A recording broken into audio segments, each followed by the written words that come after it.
દરેક નીતિની સામે કાયદાની રીતે ઊભો રહેતો SSK ન્યૂઝ ચેનલ। हिंदू सनातन संघना राष्ट्रीय अध्यक्ष तथा अन्य हिंदू नेताओं ने पाकिस्तान, नेपाळ तथा अन्य देशना लोको साथे मळी जानथी मारी नाखवानी धमकी आपनारने क्राइम ब्रांचे झड़पी पाड्यो छे। क्राइम ब्रांच पासेथी मळती माहिती मुजब सूरतमां रहेता अने देशना हिंदू आगेवानो जेमां हिंदू सनातन संघना राष्ट्रीय अध्यक्ष तथा अन्य हिंदू नेताओने पाकिस्तान, नेपाळ तथा अन्य देशना लोको साथे मळी जानथी मारी नाखवानी धमकी आपनार सूरतना कामरेज तालुकाना कठोर गाम खाते आवेल अंबोलीनी स्वागत रेसिडेन्सीमां રહેતા શોહેલ મૌલવી અબુ બક્કર ટીમોલને ઝડપી પાડ્યો હતો અને તેની વિરુદ્ધ કાયદેસરની કાર્યવાહી હાથ ધરી હતી। देखिए, मैं उपदेश राणा, सनातन संघ चेयरमैन, पिछले काफी समय से या यूं कहिए कि 2019 से जब कमलेश तिवारी जी की हत्या हुई थी, जब इनपुट था कि उनके टारगेट पर मैं था, तो तब से मेरी FIR पूरे देश में दर्ज हो रही है, करवा रहा था मैं कंटिन्यू और अपना निरंतर अपना सनातन धर्म के लिए काम कर रहा था। एक अपडेट आज हुई है। सबसे पहले तो मैं गुजरात पुलिस को, सूरत पुलिस को बहुत बहुत धन्यवाद, इंटेलिजेंस को, सभी को धन्यवाद मेरी तरफ से कि एक मामले का पर्दाफाश किया गया है। एक व्यक्ति को पकड़ा गया, एक मौलाना को सूरत से, जिसने 1 करोड़ की सुपारी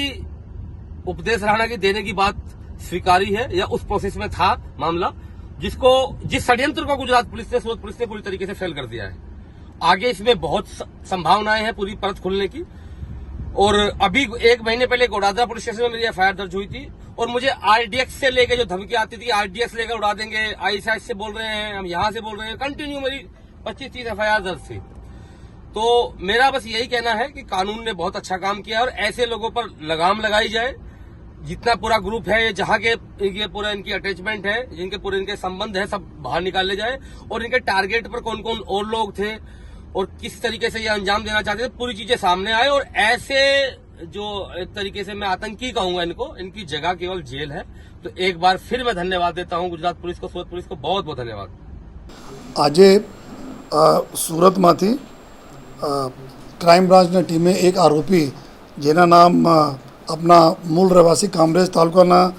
કઠોર ગામ આવે છે, એના મૌલવી છે મૌલવી સોહેલ અબુ બકર ટીમોલ, જેના ઉંમર 27 વર્ષ છે। એના ડિટેન કર્યા। એક બાતમી હતી કે કોઈ એન્ટી નેશનલ એક્ટિવિટીમાં આ માણસ જો થોડા એક્ટિવ છે, એના જ્યારે ડિટેન કર્યા પછી જો એના પાસેથી મોબાઈલ ફોન વગેરેને એના સર્ચ કર્યા જોઈએ તો મોબાઈલ ફોન ઉપર જો અમે ડિટેલ મળી જોઈએ, જેમાં ખાસ કરીને આ આરોપી ના પાકિસ્તાનના નંબરો સાથે, ત્યાં નેપાળના નંબરો સાથે અને બીજા અન્ય દેશોના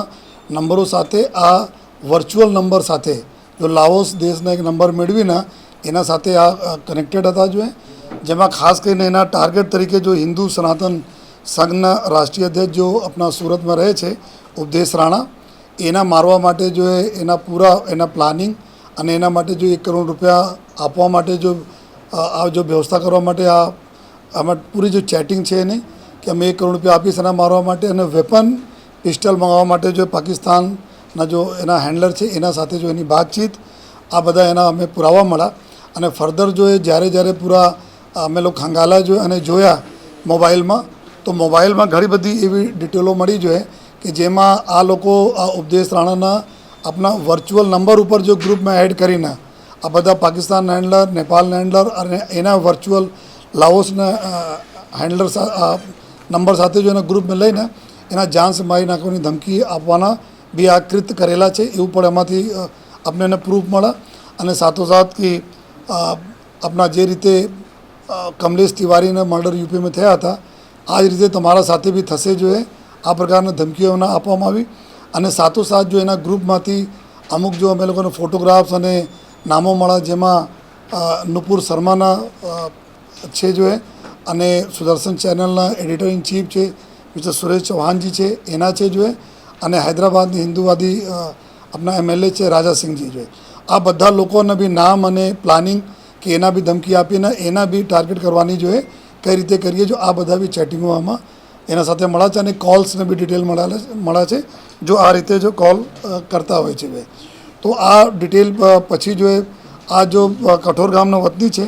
અહીંયા આપણા એક ફેક્ટરીમાં જો લસકાણા ડાયમંડ નગર ખાતે એક ધાગાનો ફેક્ટરી આવે છે, ત્યાં જો એક મેનેજર તરીકે પણ કામ કરે છે। સાથોસાથ આપણા કઠોર ગામમાં થોડા બાળકોને જો ધાર્મિક શિક્ષા પણ આપે છે, એનાથી બી કમાઈ કરતા હોય છે. અને આ વ્યક્તિના પાસેથી જેટલા ફર્ધર અમે ડિટેલ અત્યારે અમે સર્ચ કરીએ છીએ જો